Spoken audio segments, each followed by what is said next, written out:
Ве разбирам, но велат дека најтешко е постојано да учите на сопственото искуство.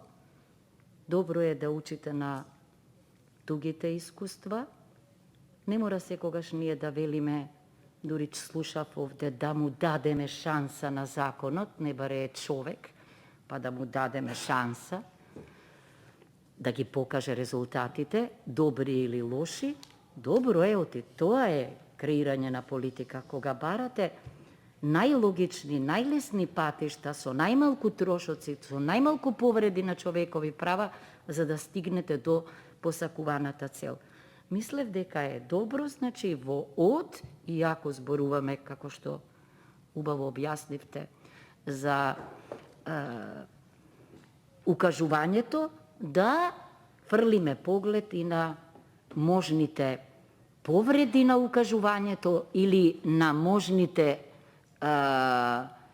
упади во овој процес, реков, од страна на лица кои ќе го откриваат идентитетот. Но тоа е. Се вели дека ние пратениците треба да бидеме скептици во однос на владата, а не обожаватели.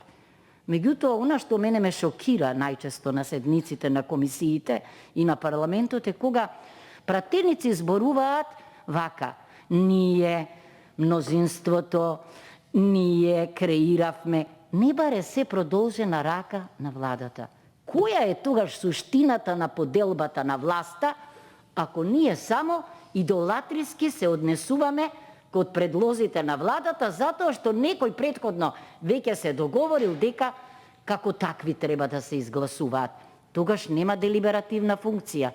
Се надевам дека ќе го развивате ова, што иначе, ако нема поделба на власт, нема демократија. Значи, јас се обидов како критички настоен пратеник и многу сакам да чујам и од мнозинството такви пратеници, зашто тие треба да мислат на граѓаните, а не на владата и на министрите, кога предлагаат решенија или кога ги критикуваат решенијата. Тогаш мислам дека ќе има логика нашето седење овде. Благодарам.